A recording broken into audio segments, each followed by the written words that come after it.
Гэты палачанін, напэўна, быў самым вядомым нашым суайчыннікам у часы сярэднявечча. Ягонае жыццё і праца змянілі не толькі гісторыю ўсходнеславянскіх земляў, але і дазволілі беларускай культуры дасягнуць еўрапейскага ўзроўню. Напрыканцы 80-х гадоў 15-го стагоддзя у сям'і полацкага купца Лукі нарадзіўся хлопчык. Імя яму далі Францыск. Адвучыўся спачатку ў родным горадзе, потым, відаць, у Вільні. Але прага да новых ведаў клікала юнака далей. У 1506 годзе Францыск скончыў Кракаўскі універсітэт, атрымаўшы ступень бакалаўра філасофіі. А яшчэ праз 6 гадоў ужо пасталелы малады чалавек з далёкіх земляў вялікага княства літоўскага стаяў перад калегіяй дактароў і прафесараў Падуанскага універсітэта, што ў паўночнай Італіі. Выбор Скарыны быў глыбока асэнсаваным. Рэч у тым, што падуанская альма-матер была не толькі другой пасля Балонскага універсітэта, а па сваёй старажытнасці вышэйшай навучальнай установы Европы. У часы Рэнесансу, пра які мы гаворым, Падуанскі універсітэт быў самым аўтарытэтным універсітэтам еўрапейскім. Там вучыліся будучыя монархі, будучыя выдатныя дзяржаўныя дзеячы. Дарэчы, у свой час там крыху пазней будзе навучацца Сцепан Батура, наш вялікі князь і кароль. І прыехаўшы менавіта ў Падую, падуанскую альма-матер, Скарына як бы сцвярджаў і свае законныя, абгрунтаваныя амбіцыі як вучонага і сцвярджаў аўтарытэт сваёй дзяржавы Вялікага княства літоўскага. Даследчыкі сведчаць, што Францыск Скарына не мог абараніць годнасць доктара навук лекарскіх ва ўрачыстай абстаноўцы, бо ў яго проста не ставала грошай на ўрачыстае адзенне.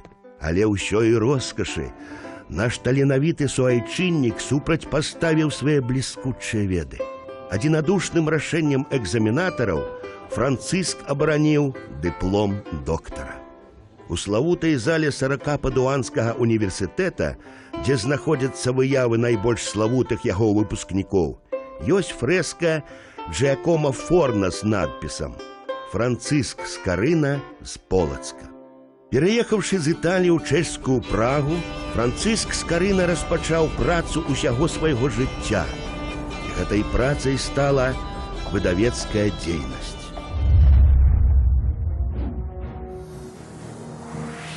«6 жніўня 1517 года у Празе пабачыла свет першая друкаваная кніга на старабеларускай мове. За некалькі гадоў Францішак Скарына надрукаваў у Празе 23 кнігі Бібліі. Вярнуўшыся ў сталіцу Вялікага княства літоўскага Вільню, Францыск працягнуў пачатую ў Чэхіі справу. У доме бурмістра Якуба Бабіча ён заснаваў першую ва ўсёй усходняй Еўропе друкарню.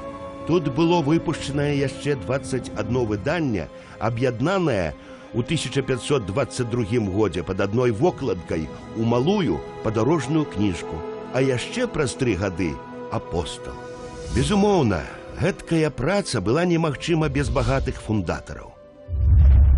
Памятаю 1990 годзе, калі быў 500-гадовы юбілей Скарыны, святкаваўся юбілей, нас запрашалі з Беларусі ў Маскву, былі дні Скарыны, былі канцэрты, была навуковая канферэнцыя, і вось маскоўскія даследчыкі ввогуле не ўжывалі слова «беларускі», калі гаварылі пра Скарыну, в лепшым выпадку сходнеславянскі. Ім было непрыемна, што гэта менавіта беларускі першадрукар, што это беларускі геній. І калі чытаў даклад прафесар Мальдзіс, яны чуліся няпэўна, бо яго даклад быў па ўзроўню не ніжэйшы, а то і вышэйшы за гэтых маскоўскіх калегаў. Другая сітуацыя у пачатку вайны нямецка-савецкай ў 1941 годзе. Многія выданні Скарыны, шмат кніжак Скарыны з беларускіх музеяў былі эвакуяваны ўглыб Расіі. І там засталіся да гэтага часу. Расейцы іх не вярнулі. Напрыклад, на тых жа канферэнцыях па творчасці Скарыны, выступаюць варонежскія даследчыкі, аналізуючы яго кніжкі, таму што ў варонежскім музеі ёсць збор, добры збор кніжак Скарыны.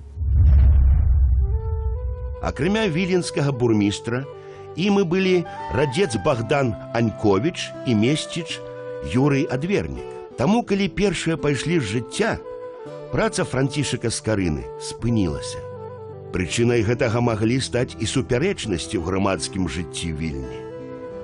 Хутчэй за ўсё, жадаючы яшчэ больш шырока распаўсюдзіць свае выданні, Скарына вырашае здзейсніць яшчэ адно падарожжа, а гэтым разам ужо на ўсход, у Маскву.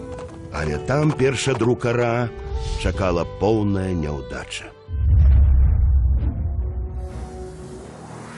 Па загадзе маскоўскага князя Васіля III скарынавы кнігі былі абвешчаны еретычнымі і публічна спаленыя.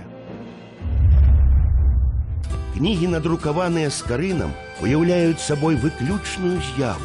Не толькі таму, што былі першымі ва ўсходняй Еўропе і склалі палову ўсіх выданняў кірылічнага шрыфту, выдадзеных на еўрапейскіх землях да сярэдзіны 16 стагоддзя.